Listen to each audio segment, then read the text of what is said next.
asalaamaaleykum mbokku Thiawlé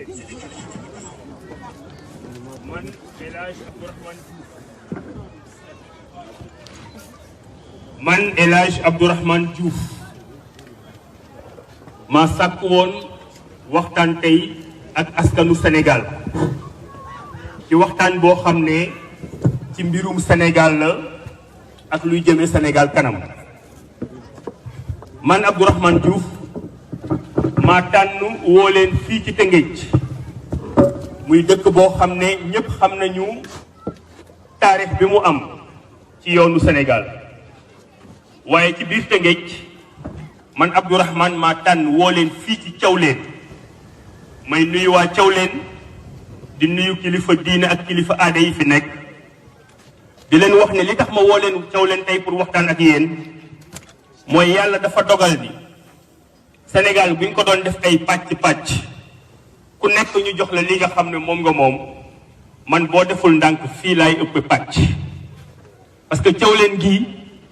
yàlla dogal na ne fi laa juddoo Thiawlé gii yàlla dogal na ne bi may juddu 1970 fii laa juddoo ci këru benn meeru matron bu ñuy roowee maire Rokhaya Faye c'est à 300 mètres d'ici fa laa jóge léegi ziar leen sant leen gërëm leen te à travers maire Rokhaya Faye ak képp koo xam ne mel na ni moom muy bàjjanu gox wala képp koo xam ne yaa ngi liggéeyal Sénégal maa ngi profité ci occasion bi sant la sargal la gërëm la donc maa woote ci biir Tëngéej pour waxtaan ak yéen waxtaan bi lu simple la waaye lu mu simple il faut ñu expliquer ko man El Hadj Abdourahmane Diouf dama fas yéene nekk candidat élection présidentielle bu Sénégal bu 2024 lan moo tax ma bëgg a doon candidat élection présidentielle am na ci yoo xam ne raison yu neex la am na ci yoo xam ne neexul yu neex yi nag dafa tax bariwul bëgg naa tey nekk candidat élection présidentielle parce que bëgg naa delloo Sénégal njukkal parce que samay waajur dañu nekk ay sénégalais ma judd ñu dugal ma ci école français may jàng ba diplôme yi ma fa am yëpp fayuma dërëm état di fay enseignant état di fay santé bu ma feebaree ñu faj ma te du ma fay dërëm boo amee chance bu mel noonu nag te am na ñoo xam ne juddoo nañ ci Sénégal te amuñu chance boobu nga am da ngay delloo njukkal askanu Sénégal delloo njukkal République du Sénégal te fas yéene bor boobu nga xam ne Sénégal joxal nañ ma ko ma fas yéene ko fay. ni ma yaakaar nag ne noonu laa ko mën a fayee mooy nekk président de la République du Sénégal nga xam ne fa ñuy nase ak fa ñuy noccee te la ñuy nas ak la ñuy noccee yaakaar naa ne am naa ci xam-xam ma proposé ko Sénégalais yi bu ñu ko nangoo ñu doxal bu boobaa yàlla dina def ñu am Sénégal boo xam ne moo gën Sénégal bii ñu yor tey. waaye dama bëgg aussi nekk candidat élection présidentielle 2024 parce que dama nekk ci dëkk boo xam ne nit ñi añatuñu ba suur nit ñi lekkatuñu ba suur nit ñi ndekkeetuñu ba suur nit ñi reereetuñu ba suur ñu am indépendance mu def juróom-benn fukki at ak ñaar ma jàpp ne gàcc la ci ñun tey àdduna toll fi mu toll mënuñu fexe bala nga xam ne moom la ñuy dundee ñu amel ko suñu bopp. tey chaque fois bu problème amee ci àdduna bi mooy comme li fi xewoon en 2008 wala comme li fi xew tey nii ci guerre bi nga xam ne moo am Europe chaque fois lu mel noonu bu amee Sénégal dafay jaaxle parce que Sénégal amul ci biir gafagaam lu mu denc loo xam ne bu ko ñeneen ñi xañee lu mu war a dundee moom dina am lu mu dundal boppam. ma bëgg aussi nekk candidat élection présidentielle parce que dama jànge Sénégal xam Sénégal nu muy doxee gis ne lépp loo xam ne moom lañ ñuy jàngal di ko def ci suñu bopp doom yi def ko suñu bopp ñun ñi amu ci dara loo xam ne Sénégal moo ko xalaatal boppam ba ne lii kat moo gën ci sama askan naa ko mooñ pour képp koo xam ne jàng nga ko ëllëg nga amal njariñ Sénégal. école bii nga xam ne moom la ñuy jànge tubaab bi moo ñu ko imposé ba ñu ko tubaab bi imposé ba ñu am suñu indépendance fexew ñu changé ñu ci dara la fa nekkoon moo fi nekk ba léegi jàngaluñ ñu Alaaji Malick Sy jàngaluñ ñu Cheikh Anta Diop jàngaluñ ñu Cheikh Ahmadou Bamba jàngaluñ ñu kenn koo xam ne boroom xam-xam la bu nekk ci Sénégal boo xam ne bind nga ay tonu téere yoo xam ne buñ ci sukkandikoo mën nañ doon dëkk boo xam ne kenn duñu ñi dañuy ñëwee ñu bàyyi ko fa juróom benn fukki at ak ñaar topp ci la nga xam ne moom la ñu tubaab bi jàngaloon mu jig tubaab bi parce que histoire am la xam-xamam la waaye jiguñu parce que du suñu histoire parce que du suñu xam-xam ma bëgg a nekk candidat parce que dama nekk ci dëkk boo xam ne boo feebaree da ngay ragal a dem hôpital di nga xam ne am na lu neexul sa yaram waaye doo ñemee dem hôpital parce que boo demee hôpital daanaka doo am loo fayee wala boo demee hôpital dinañ la wax lu nekk ci yow yoo xam ne wóor na ne mënoo ko faj loolu moo tax sénégalais yu bari taamu di soox ak seen feebar ñàkk dem hôpital parce que amuñu lu ñu fajoo état nag boo xam ni dem nga ba am juróom benn fukki at ak ñaar manoo assurel sa ay population mooy sa ay doom ne bu ñu feebaree faju état bu mel noonu am na lu fay sooxe ñun nag ñu jàpp ne am nañu xam-xam am nañu solution ci loolu te bu yàlla defoon ñu teg ñu ci kaw réewu Sénégal ñu nekk président de la République dinañu teg système boo xam ne nit fu mu feebare ci Sénégal dafay waaxu dem hôpital parce que xam na ne bu demee hôpital dinañ ko faj te lañ koy faj du yàq dara ci amam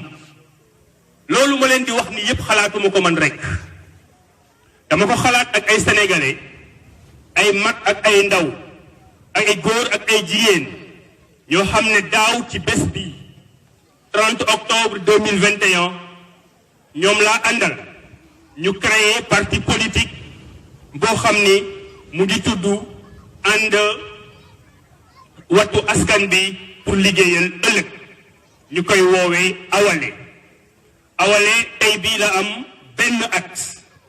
muy parti boo xam ne am na benn at waaye ñëpp ràññee nañ ko ci biir Sénégal tey mooy suñu premier anniversaire képp koo xam ne jàmbaar nga parce que ñun waa awale ñooy woote suñu biir ne jàmbaar lañu tudd képp koo xam ne sympathisant awale nga képp koo xam ne sénégalais nga bàyyi nga ñu xel ñu ngi lay souhaiter joyeux anniversaire donc jàmbaaru awale ñi nekk Sénégal ak ñi nekk bitim réew ak foo leen mënti nekk xam leen ne man seen président Abdourahmane gis naa seen liggéey gis naa seen taxawaay gis naa seen coono ma leen di wax rek ne anniversaire bi dina neex lool waaye nañu xam ne li nekk ca gannaaw mën na gën a neex waaye li gën nekk ci gannaaw mooy gën a metti li nga xam ne moom lañ dund jusqu'à présent ci awale boobu nag ñoom ñoo ñu porté nañu Abdourahmane sampal sa ndënd nga représenté ñu pour nekk candidat à l'élection présidentielle candidature boobu nag dafa am yu bari yu muy àndal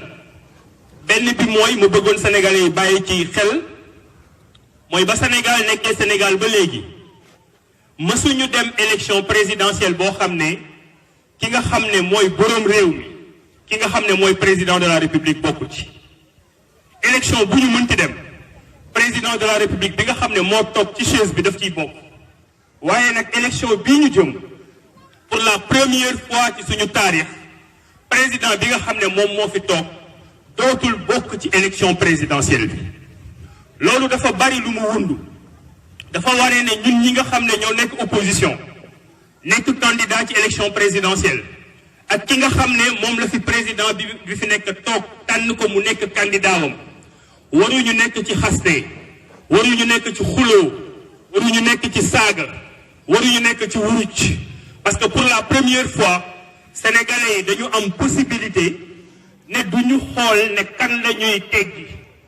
duñu xool ne kan la ñuy xeex waaye dañuy xool kan la ñuy tànn pour bu ñëwee nekk président de la république toog toogaayu président de la république am nañ fi ñaari alternance yoo xam ne lu ci bëri dañ naan diw waratu fi toog duñu wax jamais ne diw moo war a toog te loolu ñuy toog di ko xeex pour ne diw waratul toog dafa fexe ba sénégalais yi duñu déglu ñi nga xam ne dañu am programme duñu déglu ñi nga xam ne dañu wax lan la ñu yéene Sénégal donc pour ñun élection bi nga xam ne ci lañ jëm dafay bokk ci élection yi nga xam ne ci gën a neex ci Sénégal lay bokk parce que kenn dootul toog ne déedéet dañuy toog ne waaw Abdourahmane Diouf mën na nekk président parce que moom kat lii la xalaat ci njàng mi Abdourahmane Diouf mën na nekk président parce que lii la xalaat ci mbay mi Abdourahmane Diouf mën na nekk président parce que lii la xalaat ci napp gi may fàttali fii nga xam ne fi lañ taxaw ci Thiawlène ay lébu ñoo fi dëkk te lébu yooyu ak lébu yi nekk feneen muy Ndar muy Tubaab Jalaaw muy Yeen muy Ñangal muy Bargny muy Caaroy muy fépp fu mënti doon Sénégal xam nañ ne nguur yi nga xam ne ñoo fi nekkoon te jóge fi dañu jaay suñu géej ay étranger ba tax ñoom mënatuñu am ndawal ba tax ñoom mënatuñu dund ci li nga xam ne moom la ñuy liggéeyee ñun loolu moo tax ñu nekk président bëgg nekk président fexe ba lépp loo xam ne sooxe na ci dëkk bi ñu wane suñu bopp parce que am nañu parcours bi yaakaar nañu ne am nañu njàng mi te nekkuñu seul du Abdourahmane rek mooy taxaw dafa bëgg nekk président mais Abdourahmane dafay taxaw ànd ak képp koo xam ne nekk nga Sénégal am benn yéene bi pour ñu dem ci élection présidentielle ñuy fàttali njiitum réew mi nga xam ne moo fi nekk ne ko ñun ñëpp xam nañu nangu nañu di fàttali suñu bopp di ko fàttali ne mënul nekk candidat waaye ñu koy ñaan aussi mu organiser ñu élection présidentielle boo xam ne du doon kumba am ndey kumba amul ndey ni Abdourahmane Diouf mën a taxawee ne noonu laa bëgg a nekk candidat parce que dama bëgg amal njëriñ sama réew nañu président bi fi nekk bàyyi képp kuy opposant ku bëgg a nekk candidat na la bàyyi nga nekk candidat bu boobaa ci la jongante bi di neex parce que nag dama bëgg man bés bu sénégalais yi décidé woon ne dañ may fal bu ñu may fal duñ ne kat moom fal nañu ko parce que diw ak diw ñoo manqué nekk candidat dañu bëgg ñëpp nekk candidat sénégalais yi tànn ki nga xam ne moo gën ci ñoom bu boobaa kooku doxal wax naa leen fi ne réew mi xalaataluñu ko suñu bopp institution yi nii ñuy doxale xalaatatuñu ko suñu bopp tey Abdourahmane nekk na candidat pour nekk président waaye même président Sénégal ni muy doxee assemblée nationale Sénégal ni muy doxee justice Sénégal ni muy doxee ñeneen ñoo ñëw xalaatal ñu ko te bañ ñu ko xalaatee xooluñu ndegam baax na ci ñun wala déet ñun nag bu ñu defee juróom-benn fukki at ak ñaar am indépendance ñun waa Awalé ñun suñu candidature Abdourahmane 2024 dañu fas yéene bu ñu ñëwee jël xool Sénégal na muy doxe ñu càmbar ko la ci baax ñu garde ko la ci baaxul ñu dindi ko delloo ko tubaab bi dellu si suñu askan dellu si suñuy maam mu nekk Sénégal boo xam ne ñoo ko moomal suñu bopp loolu moo tax ñu bëgg doon candidat waaye dañu bëgg doon candidat aussi ndaxte économie koom-koom nga xam ne moo yor am réew ñun suñu koom-koom yoruñu ko si suñuy loxo loolu mooy dëgg France moo yor koom-koomam États-Unis moo yor koom-koomam Chine moo yor koom-koomam dëkk yi am fulle yëpp ñoo yor seen koom-koom téye ko seen loxo waaye Sénégal ba léegi téyewul koom-koomam bu ma ne nag dañu bëgg téye suñu koom-koom si suñu loxo tekkiwul ne da ngay bundu xataal ñi nga xam ne duñu Sénégal ñëw di fi liggéey déedéet waxuñu loolu li ñu wax kay mooy bu naar taxawee ak sénégalais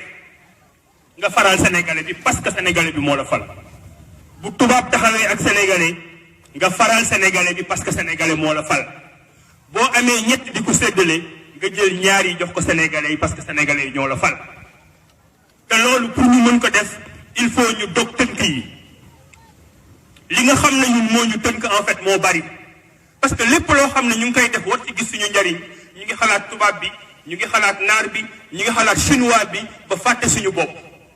te wolof nag nee na sama bopp ma leen gënal du bañ naa leen bañuñu kenn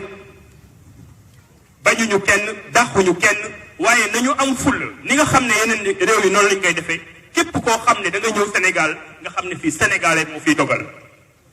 loolu bokk na ci yi nga xam ne moo tax ñu bëgg a nekk candidat dañu bëgg a nekk candidat aussi parce que yéen ak man ñoo bokk peuple bi te Sénégal dafa am ñoo xam ne ñoo ko yor depuis juróom-benn fukki at boo leen doon compter tey ci biir Sénégal matuñu 1000 personnes ñoom ñooy bummi ñoom ñooy décider ñoom ñoo moom kër yu rafet yi ñoom ñooy lekk ceeb yu neex yi ñoom ñooy tukki ñoom ñooy ñëw ñoom ñooy décider seen place te nañuy décider seen place bu fekkoon dañu ko jaarale yoon ba nga xam ne askan bi la mu yor ñu ngi leen koy delloo kenn du am loo ci wax waaye nag dañu jël affaire bi def ko séddee bukki bii njuur bii sàmb bii ku ci jëkk a teg loxo yaa ko moom te bukki jiitu na ci tey man ak yéen ak keneen ku ci nekk da ngay liggéey ñaar fukki at pour mën a jënd benn terrain 150 mètres carrés boo xam ne ci ngay dugal sa doom li nga xam ne ci ngay dugal sa njaboot am na fu muy jare 10 millions am na fu muy jare 50 millions am na fu muy jare sax 100 millions nga liggéey sa adduna yëpp pour am benn terrain nga gis koo xam ne saagam lay gàddu dugg ci benn bureau Dakar wax fa wax ju neex tàppante ak patron ba fa nekk bu génnee ñu may ko 1000 hectares zone Almadies nga xam ne moo gën a cher ci Sénégal loolu c'est une injustice sociale nga gis koo xam ne mu ngi yor suufam war ci liggéey naam mën nga jël suuf si liggéey ci ndax askanu Sénégal gis ci seen bopp mais mënoo jël ay junniy hectares jox ko benn nit defal ko titre foncier parce que mën nga jël suuf si nga jox ko koo xam ne mu ngi liggéey Sénégal gis ci boppam mbay moomu dañu ko soxla waaye kooku ngay jox ay junniy hectares waroo ko defal titre foncier boo xam ne mel nag moom ak njabootam dañuy am ay milliards ñeneen ñi nekk duñu yor dara loolu c'est une injustice sociale injustice yooyu nag moo tax sénégalais yi foo leen fekk naam dañoo neex deret waaye dañuy mel ni ku mer dañuy mel ni ku xunn parce que xam nañ ne seen réew noolul dañu jël alalu askan bi demale ko boor loolu moo tax ñun Abdourahmane Diouf Abdourahmane 2024 ñu bëgg nekk candidat pour que bu ñu nekkee ëllëg président de la République du Sénégal ñu fexe ba li nga xam ne mooy alalu askan bi bu ñu ko séddalee ku nekk mën ci am li nga xam ne mën nga ci vivre en dignité yor sa njaboot dañu bëgg a nekk candidat parce que dañ ñu gëmloo ne képp ku jàngul français rek tekki woo dara ci Sénégal dañu fi jàngul français ëpp ñu fi xam-xam ñoom ñooy bind càmmoñ jëmale ndeyjoor Sénégal bari na fi borom xam-xam yoo xam ne dañuy bind ndeyjoor jëmale càmmoñ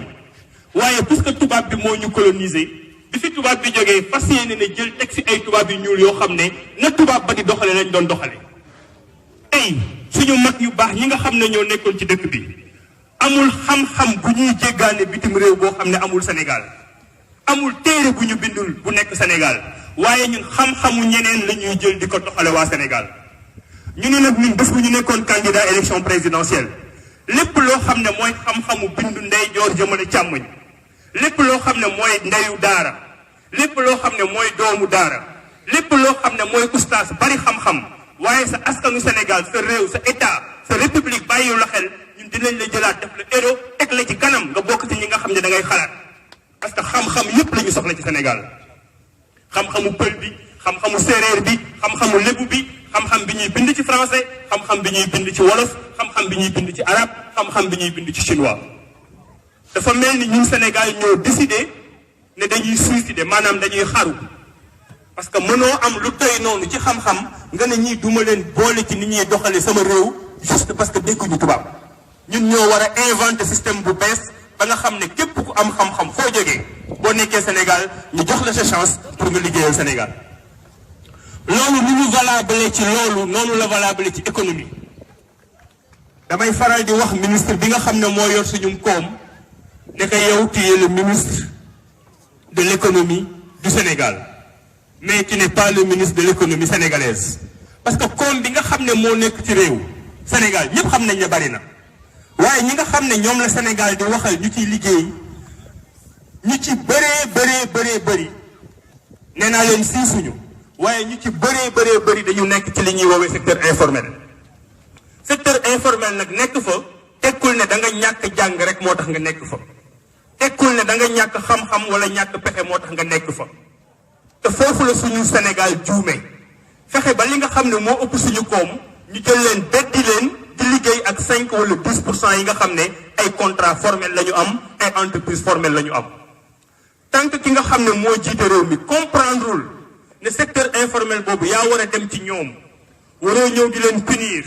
waroo ñëw di leen xaxar waroo ñëw di leen xas da nga ñëw war a waxtaan ak ñoom pour récupérer leen pour lu la ñu am xas néew ñu boole ko ci Sénégal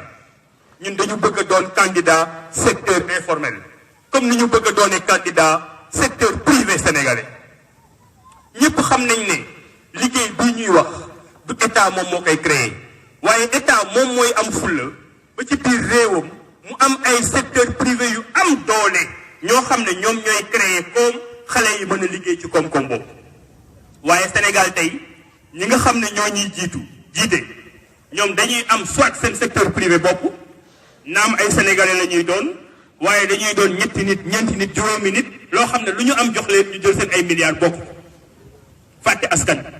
wala bokk mu jaral leen ñu dem jëli beneen secteur privé boo xam ne à l'étranger la nekk bu ñu ñëwee teg suñu kaw bopp yi ñun ñi nga xam ne ñooy sénégalais ñu nekk ay sous-traitants dafa war a jeex ci liggéey boo xam ne sénégalais mën na ko ñun ñu ciy nekk sous-traitant moo tax man Abdourahmane dama bëggoon nekk le candidat du secteur privé national suñu ndaw ñi bu leen kenn gëmloo ne da ngeen yaafus bu leen kenn gëmloo ne da ngeen tayal yéen a ngi jéem yéen a ngi góorgóorlu dañu leen jàppalewul ñun am nañu pexe xalaat nañu ci réfléchir nañ ci te li ëpp solo mooy am nañu yéene ci suñu ndawum réew bu dëkk bi metti ba mu jaral leen ngeen traversé géej gii di dem fenn parce que bu ñu toogee ànd góorgóorlu ngeen am président bu leen jàppale di ngeen yor seen yaay yi di ngeen yor seen papa yi di ngeen suturlu di ngeen liggéey Sénégal dina jëm kanam même message boobu laa am ci suñu jigéen ñi suñu femmes yi boo yeewoo fajar tey ñoom ngay gis cëw leen gii ñu dëkk ak fépp fu mel ni cëw leen foo leen gis ñu ngi yenu seen ay pañe ñu ngi ci tàmb jeng yi ñu ngi jaay bitax ñu ngi jaay màng ñu ngi def lu nekk loolu mooy jigéenu Sénégal góor boo xam ne fëgg nga fi sa dënn tey rek am na jigéen bu nekk sa gannaaw boo xam ne la nga nekk ba tax ngay fëgg sa dënn moom moo ko def waaye Sénégal gëstu leen Sénégal dafa tàmm bu ñu falee ba pare ñu jël benn jigéen ne ko yow yaay ministre de la femme maanaam yow daal yow la ñu booleeg jigéen ñi dee leen way di mbaxal di tànn béer li ci des seen yoon nekku ci ñun bëgguñu Sénégal boobu dañu bëgg a nekk candidat pour que jigéen am gëdd ci biir Sénégal pour que dóor jigéen jeex ci biir Sénégal pour que jigéen boo xam ne dafay wasin di ci ñàkk bakkanam jeex ci biir Sénégal moo tax ñun dañu bëgg a nekk aussi le candidat des femmes sénégalaises dañu bëgg a nekk aussi candidat diaspora man mii Abdourahmane ñaar fukki at ak ñaar laa def diaspora xam naa lan mooy diaspora xam naa France xam naa États-Unis xam naa Espagne fu nekk dem naa fa fu nekk dugg naa fa ci Afrique fu nekk dugg naa fa ci àdduna donc man bokkuma ci homme politique yi nga xam ne da ngay dem diaspora dafa fukki fan ñëw ne yéen xam naa leen waa diaspora defal naa leen programme lu ñu dund ci lu metti dund naa ko ak ñoom lu ñu dund ci lu neex dund naa ko ak ñoom te xam naa ne diaspora boo ci gis muy ki am liggéey ak ki amul liggéey mooy ki di jaay ak ki nekk ingénieur mooy ki di jàngale ci université yi ak loo mënti nekk ci dëkku tubaab yi wala dëkku naar yi wala dëkku africain yi sénégalais boo ci gis benn rêve la am benn xalaat la am mooy ñibbi si Sénégal xam naa yoon bi yaakaar naa ni am naa ci ay pexe ba bu ma diaspora joxoon confiance dinañ leen tegal politique yoo xam ne sénégalais yi ñi bëgg a ñibbisi dinañ mën a ñibbisi pour liggéeyal Sénégal ñi nga xam ne toog foofu moo leen gën a liggéey te loolu dara amu ci ñu xool nan la ñuy utiliser seen xam-xam ak seen alal pour que Sénégal gën ci profito may terminer di wax naan ñun dañu bëgg a doon candidat Sénégal dañu bëgg a doon candidat góor ñi dañu bëgg a doon candidat jeunes yi dañu bëgg a doon candidat doomu daara dañu bëgg a doon candidat boo xam ne da ngay pencoo candidat boo xam ne da ngay diisoo candidat boo xam ne bu ñu la falee ba pare doo taxaw fëgg dënd ne maa fi ëpp doole ña nga xam ne voteeluñu la nga taxaw seen bopp parce que bu ñu xesee ba votel la ba pare ku la votel ak ku la ñàkk votel ñëpp ay sénégalais lañ te da nga war a ànd boot leen donc man Abdourahmane Diouf président parti Awalé teg coalition Abdourahmane 2024 maay woote képp koo xam ne sénégalais nga boo xam ne gëm nga ni Sénégal mën na weesu fu mu nekk képp koo xam ne sénégalais nga boo xam ni gëm nga ni war nañu mën a béy dundee képp koo xam ne sénégalais nga boo xam ne gëm nga ni war nañoo mën a nekk ci réew mii te boo feebaree faju képp koo xam ne xalaat nga ne Sénégal dafa waroon doon dëkk boo xam ne dañ koy ñee wala warul ñeewaate maa ngi lay ñaan nga jàppale suñu candidature pour bu ñu demee élection présidentielle ñu gagné élection présidentielle bi nekk président de la République du Sénégal awale Sénégal ci yoonu jàmm awale ko ci yoonu teraanga awale ko ci yoonu koom wasalaam.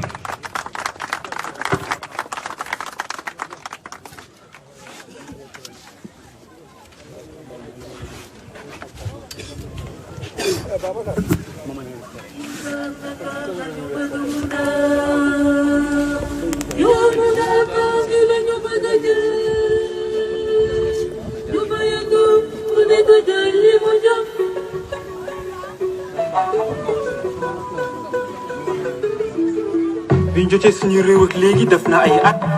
te boobu léegi lëndëm dinu gëlëmal dinu fàtt bu mu njàqare kañ lay dagg tiis la ñuy dàq coono wi askan wi daj la ñu bëgg tey mu dakk góor ñi te si jeexal seen dund ci tiis ak métti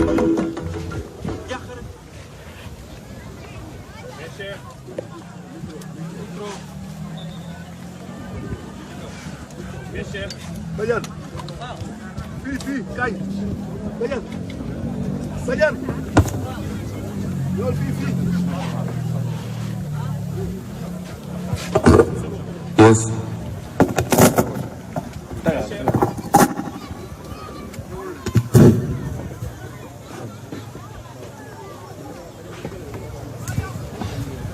Allô.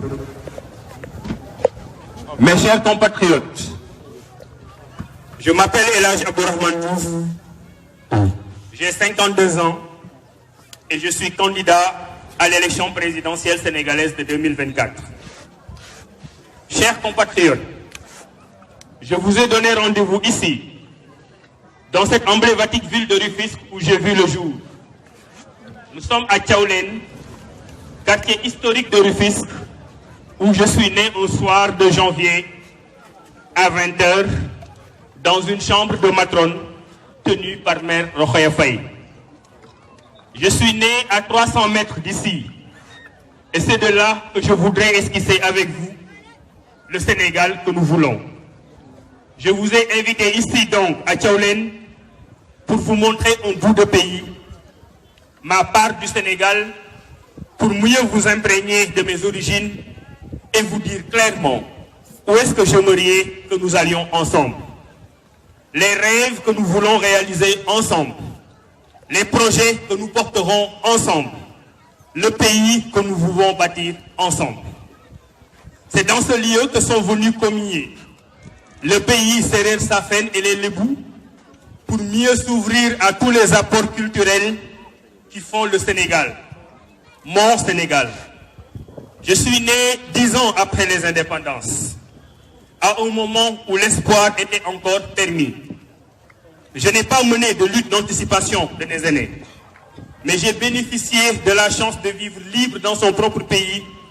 à travers les sacrifices de patriotes, d'hommes et de femmes de valeur qui ont tracé le chemin, qui nous ont transmis le flambeau. Je serai éternellement reconnaissant à ces pionniers du militantisme politique qui nous ont rendu notre dignité. Mes chers compatriotes, mon militantisme est aujourd'hui adossé à un parti. Awalé est le nom de notre parti politique. Son but est de placer le Sénégal et l'Afrique au centre de tous les enjeux historiques, économiques, stratégiques, culturels et commerciaux du monde. Awalé propose une lecture sénégalaise et africaine du monde. Une Afrique qui assume son destin et qui produit des outils d'autoprotection et de conquête viables et concertés autour d'un leadership très fort. Une Afrique fière et ouverte sur le monde qui essaime ses graines de leaders et de décideurs qui la placeront au sommet de la hiérarchie mondiale. Une Afrique qui a conscience que les ressources du monde appartiennent à l'humanité toute entière. Une Afrique qui joue le jeu de la prospérité sans priver ses partenaires. Une Afrique qui se nourrit à satiété sans affamer ses vis-à-vis. Une Afrique noble qui tire son sort, son épingle du jeu sans écraser ses adversaires. Une Afrique humanisante qui ne s'oublie pas. Une Afrique responsable et consciente d'elle-même. Une Afrique qui se rencontre sous son vrai prisme, sous son propre prisme. Notre parti fête aujourd'hui, 30 octobre 2022, son premier anniversaire. Ce fut une année d'action, une année de terrain, une année de travail, une année de convivialité, une année de prospection. C'est l'occasion pour moi de féliciter et d'encourager tous nos militants, les Djambars et nos sympathisants. Les efforts consentis sont réels. Ils sont reconnus, mais le plus dur est à venir. Mais aussi, le meilleur est à venir. Mes chers compatriotes, je suis candidat à l'élection présidentielle. Je suis candidat parce que je suis un enfant des rêves grandioses, avorté en cours de chemin et qui aimerait retrouver un peu plus d'ambition pour son pays. Je suis candidat parce que je suis un homme des illusions perdues pour son pays. Je suis candidat parce que je suis le Sénégalais des ajustements structurels. Je suis candidat parce que je suis le Sénégalais de la privatisation des services sociaux de base. Je suis candidat parce que je suis le Sénégalais du déclin de la qualité de l'enseignement à tous les échelons. Je suis candidat parce que je suis le Sénégalais aux 3 repas tronqués, sans souveraineté alimentaire. Je suis candidat parce que je suis le Sénégalais des inondations sans solution structurelle. Je suis candidat parce que je suis le Sénégalais nourri à l'eau de robinet avec une potabilité douteuse. Je suis candidat parce que je suis le Sénégalais dont l'extraversion de l'économie vit dans l'illusion de la richesse. Je suis candidat parce que je suis le Sénégalais locataire sans rêve réaliste de devenir propriétaire un jour. Mes chers compatriotes, je suis aussi candidat parce que je vous suis redevable. Je suis aussi candidat parce que je suis un enfant de quelques promesses tenues. Je suis aussi candidat parce que je suis un enfant de l'école publique gratuite. Je suis aussi candidat parce que je suis un enseignant, un enfant des enseignants vertueux, seigneurs de la République qui m'ont donné le goût du savoir. Je suis aussi candidat parce que je suis un enfant des Dara, rigoureux, qui vous inculque la science et la rectitude morale. Je suis candidat parce que je suis un enfant des indépendances qui aimerait remettre les choses à l'endroit. Mes chers compatriotes, pour la première fois de l'histoire politique du Sénégal, nous nous acheminons vers l'élection présidentielle sans le président sortant. C'est inédit, c'est salutaire et c'est une nouvelle fenêtre qui s'ouvre pour la démocratie sénégalaise. Il nous est donné l'opportunité de choisir et non de sanctionner. Il nous sera permis de peser et de sous-peser avant d'exprimer un avis. Il ne s'agira pas de jeter en pâture un président sortant. Il ne s'agira pas de solder des comptes. Il ne s'agira pas de pousser à la sortie. Il ne s'agira pas d'exprimer un dégoût, ni de contester. Il ne s'agira pas de ne pas choisir. Il s'agira de choisir. Il s'agira de choisir une méthode de travail. Il faudra bâtir une légitimité nouvelle et impulser une nouvelle base de développement. Il nous faudra un vote d'adhésion et non un vote de rejet. Mes chers compatriotes, je suis candidat à l'élection présidentielle et nous autres candidats devrons sortir du confort de la critique facile, de l'invective et des insultes. Nous devrons sortir des postures victimaires qui nous confèrent des gains politiques. Nous devrons proposer, débattre, argumenter. Nous devrons convaincre pour que les Sénégalais aient à choisir le meilleur profil. J'espère en être. Nous nous sommes préparés à cet effet. Je me suis préparé et je suis prêt. J'ambitionne de participer à une élection libre et transparente, sans sélection arbitraire. Je me réjouis d'avance de pouvoir concourir avec les candidats les meilleurs pour pouvoir les battre à la loyale. La sélection arbitraire des candidats ne profite à personne, surtout pas aux intérêts supérieurs de la nation sénégalaise. Mes chers compatriotes, je veux être le candidat qui incarne une génération d'idées, au-delà des générations d'âge. Hommes ou femmes, jeunes ou moins jeunes, une nouvelle génération d'idées a émergé en chacun d'entre nous. Elle nous trace la voie d'une Afrique digne, réhabilitée, sachant compter d'abord sur elle-même avant d'explorer les voies de la coopération avec nos partenaires. Je veux être le candidat de l'Afrique d'abord. Je veux être le candidat de l'Afrique d'abord dans ses contours panafricains qui exaltent nos ressemblances. Je veux être le candidat du Sénégal d'abord, qui s'adosse à la mer Afrique et qui se déploie avec tous ses talents pour mettre à la meilleure place, pour nous mettre, nous, Sénégal, à la meilleure place sur l'échiquier international. Je veux être le candidat qui assume de défendre les intérêts du Sénégal, d'abord dans le cadre de partenariats féconds. En tout projet, chers compatriotes, en tout programme, en tout partenariat, je travaillerai à déceler les intérêts supérieurs du Sénégal et à les défendre. J'assumerai d'être au service de ce beau pays que nous aspirons à diriger. Nous assumons notre amour de nous-mêmes, sans complexe ni excès. Nous assumons de défendre nos intérêts, sans complexe ni excès. C'est parce que les autres se sont tant aimés qu'ils en connaissent les bienfaits. C'est parce que nous nous sommes tant détestés que nous semblons ignorer les vertus de l'amour de soi.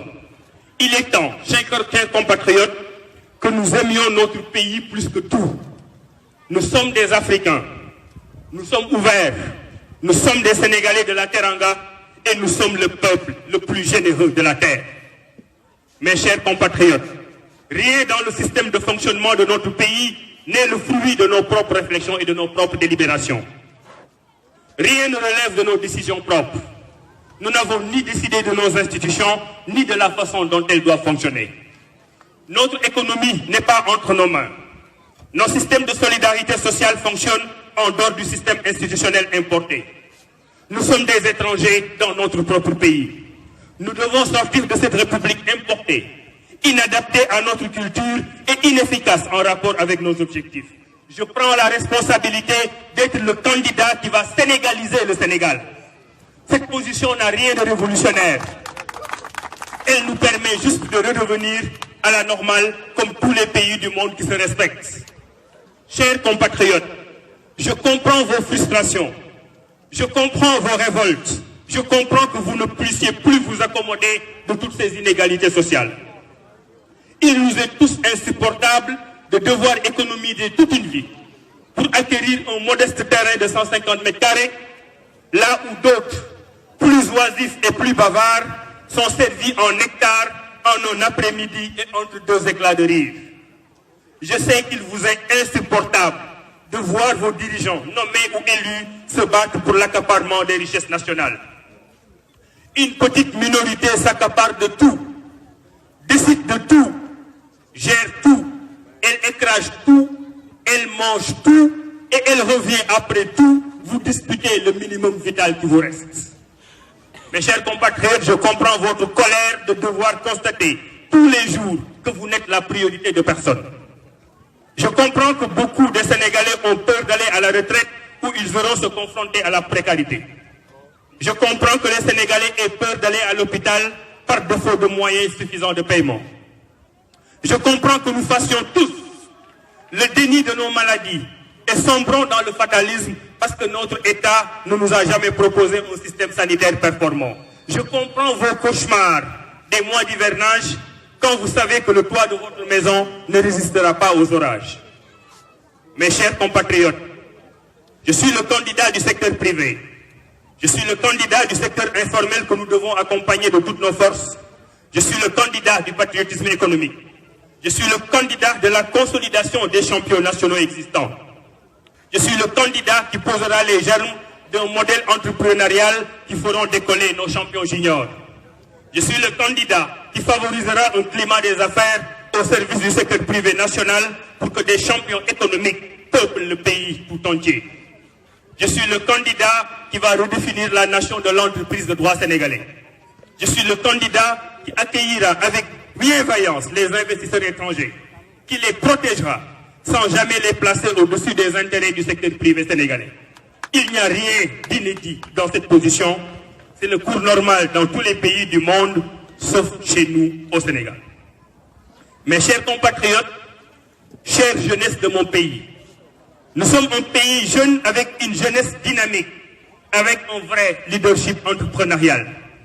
L'État ne vous prend souvent en compte que pour des besoins électoralistes. Personne ne vous fera croire que vous êtes paresseux. Personne ne nous fera croire que vous êtes nombreux et ingérables. Nous vous comprenons sans pouvoir justifier certaines de vos tentatives désespérées. Vous êtes les enfants de vos moments que vous voulez honorer. Je le comprends. Vous refusez la honte et le déshonneur. Vous voulez être utile à vos familles et à vos pays. Nous vous en donnerons l'opportunité. Nous comptons essentiellement sur vous pour réinventer ce Sénégal qui ne vous propose rien de consistant. Nous cheminerons avec vous, chère jeunesse, pour mieux comprendre vos attentes. Nous bâtirons ensemble un avenir commun. Notre candidature et notre action politique n'auront de sens que quand vous, jeunesse, vous allez vous l'approprier. Vous êtes notre chance, vous êtes notre espoir, rien ne se fera sans vous et vous avez ma parole. Chers compatriotes, à vous, femmes du Sénégal, à vous, nos mères et nos épouses, nos sœurs, nos cousines et nos tantes, à vous qui vous levez tous les jours à l'aube pour anticiper nos besoins, trouver des solutions aux problèmes du jour qui se lèvent, à vous qui biberonnez, à vous qui apprêtez, à vous qui régnez sur nos maisons, à vous qui êtes les piliers de nos ménages et qui encadrez nos grandes décisions, à vous qui pouvez murmurer à l'oreille de nos chefs et subissez le patriarcat ambiant sans gémissement. Sachez que moi, Abdourahmane, je suis de votre côté. Je serai votre candidat et je vous défendrai. Je vous suis, je vous observe, je sais que chez vous, ce n'est pas toujours la fête. Mes chers compatriotes, chers Sénégalais de l'extérieur, à vous de la diaspora sénégalaise, vous qui construisez des maisons au Sénégal pour ne jamais y habiter, vous qui faites des enfants pour ne pas les voir grandir, vous qui laissez derrière épouses, maris et parents que vous n'honorez de votre présence physique que l'instant des quelques jours de vacances par année, vous qui êtes si loin que vous n'êtes jamais présent pour enterrer vos morts, vous qui n'êtes jamais présent pour baptiser vos enfants, jamais présent pour une once de pain social lors des mariages de vos cousins et cousines. À cette diaspora qui planifie et qui rêve de retour, à cette diaspora qui est installée et qui aspire à un mieux-être en terre étrangère, à cette diaspora du talent, à cette diaspora des affaires, à cette diaspora du futur désirable, sachez que je suis un des vôtres. Je vous suis, je vous connais, je vous vois, je vous comprends et vous êtes ma priorité. Je vous ai suivi partout dans le monde. J'ai vécu et assimilé vos réalités qu'une simple tournée politique de quelques jours d'un homme politique ne peut permettre de comprendre. Je suis venu, j'ai vu, j'ai appris, j'ai compris et j'ai des solutions pour vous.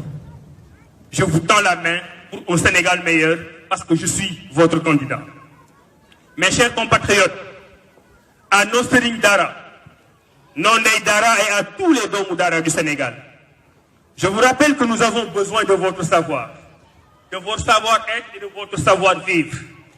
La grande erreur de la République du Sénégal a été de croire pendant tout ce temps que l'intelligence motrice de notre pays provient exclusivement du savoir décliné en langue française. C'est faux. L'intelligence ne se mesure pas à la connaissance d'une langue particulière. La qualité de restitution d'une langue peut être un signe d'intelligence, mais il n'y a pas de hiérarchie entre les langues. L'incongruité de notre République réside dans le coefficient linguistique excessif alloué à une langue allogène au détriment des autres. À tous ces produits de l'école arabe, à tous nos oustas, à tous les Domou Dara, je vous dis que je suis aussi l'un d'entre vous. Je suis de vous, je suis parmi vous. Je vous connais et je connais vos problèmes et j'ai des solutions à vos problèmes. Pour avoir vécu pleinement les deux systèmes francophones comme arabophones, je sais ce qu'il y a de mieux à tirer dans chacun d'entre eux pour bâtir un Sénégal de synthèse, un Sénégal meilleur. À tous ces enseignants de tous les systèmes, à tous les échelons, à vous qui êtes les seigneurs ignorés de la République, je vous tends la main pour réviser nos curricula,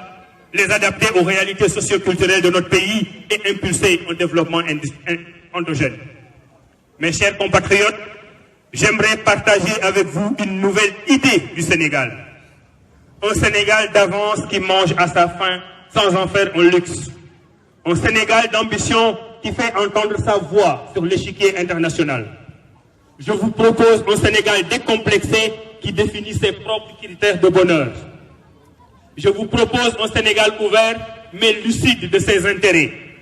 Je vous propose un Sénégal qui optimise ses ressources humaines pour pouvoir gagner toutes les compétitions à travers le monde dans tous les domaines et dans tous les secteurs. Je vous propose un Sénégal puissant, écouté, respecté, qui sort du giron des États quémandeurs. Je vous propose de nous positionner au centre de l'humanité par la force de notre génie. Nous commencerons le processus, les générations suivantes continueront, j'en suis sûr. Mes chers compatriotes, à tous ceux qui sont dépités de la politique, à tous ceux qui ne votent pas ou ne votent plus, à tous ceux qui sont convaincus que le Sénégal ne peut pas se gouverner aux extrêmes, à tous ceux qui aspirent à un Sénégal stable malgré les tourments à nos portes,